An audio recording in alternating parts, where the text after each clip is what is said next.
Faut avoir un ticket, Danny, pour voir un film. Et justement, j'ai le ticket.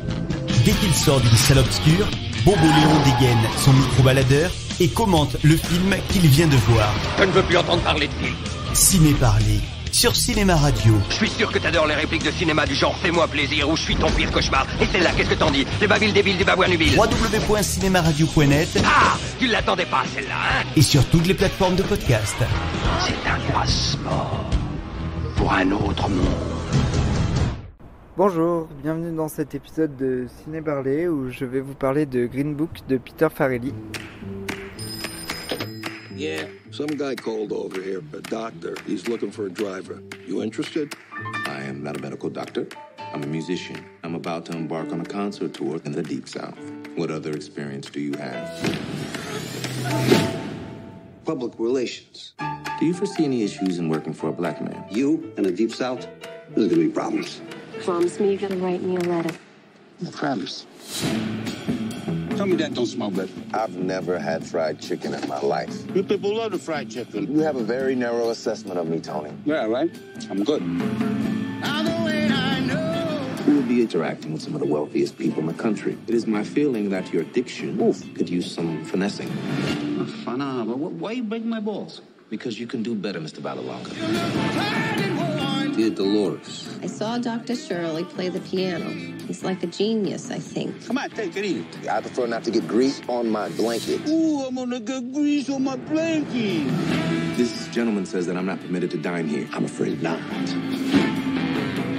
Alors Green Book est un film adapté d'une histoire vraie qui se déroule dans les années 60 et qui raconte l'histoire d'un grand pianiste que je ne connaissais pas, qui va faire une tournée dans le sud des États-Unis et pour ça il va être accompagné de Viggo Mortensen, d'un personnage joué par Viggo Mortensen qui va être son chauffeur et qui va être un peu son garde du corps dans les États du Sud.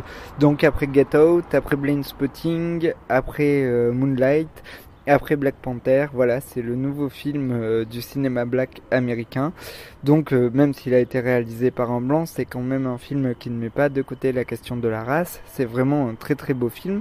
C'est un film qui prend beaucoup son temps. Au début par exemple, on n'épouse pas le point de vue du noir, mais on épouse le point de vue de son chauffeur, de Viggo Mortensen. Du coup c'est un film un peu d'opprimé, mais un petit peu à contre-courant. On va exprimer le point de vue du dominant et du raciste dès les premières images, et les scènes de famille dans la famille de Viggo Mortensen prennent vraiment leur temps, et ça j'ai beaucoup apprécié. Par exemple, il y a une scène dans le cabaret au début qui m'a vraiment beaucoup plu, et en plus ce que j'ai beaucoup aimé, enfin j'aime beaucoup les comédies de Peter Farrelly, comme tout le monde, comme Marie à tout prix, comme Food Irene, comme Deux en un, et en fait son sujet c'est vraiment la différence, que ce soit de la manière dont le trisomique était filmé dans Marie à tout prix, que ce soit la manière dont les frères siamois sont filmés dans Deux en un, ou la manière dont la bipolarité est abordée de manière très sérieuse dans Food Irene.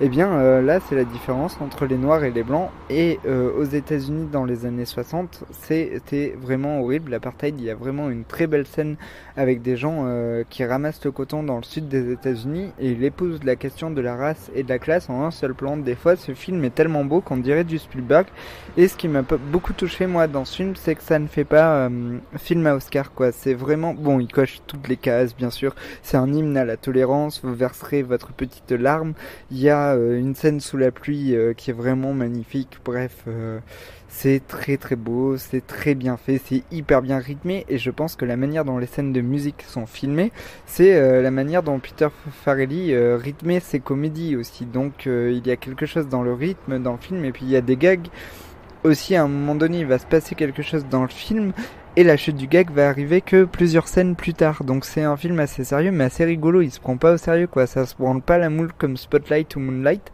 et du coup c'est pour ça que je pense que c'est un film à Oscar honnête. En fait pour moi c'est un film à Oscar très honnête, et du coup j'ai vraiment aimé Green Book, je vous le conseille, c'est vraiment très beau à voir en famille. Je pense à partir de 10-11 ans vous pouvez y aller en famille, et c'est vraiment un film qui m'a énormément touché. Je suis assez enthousiaste, j'étais assez étonné d'être aussi de prendre autant de plaisir à voir ce film.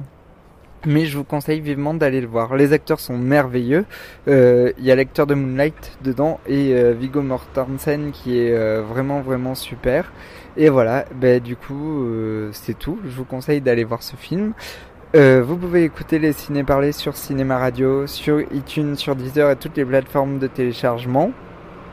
Allez voir des films, à bientôt. Ciao ciao. Il faut avoir un ticket, Danny, pour voir un film. Et justement, j'ai le ticket. Dès qu'il sort d'une salle obscure, Bobo Léon dégaine son micro-baladeur et commente le film qu'il vient de voir. Je ne veux plus entendre parler de film. Ciné-parler sur Cinéma Radio. Je suis sûr que t'adores les répliques de cinéma du genre fais-moi plaisir ou je suis ton pire cauchemar. Et celle-là, qu'est-ce que t'en dis? Les babiles débiles du babouin-nubil. www.cinemaradio.net. Ah, tu l'attendais pas celle-là, hein? Et sur toutes les plateformes de podcast. C'est un passeport pour un autre monde.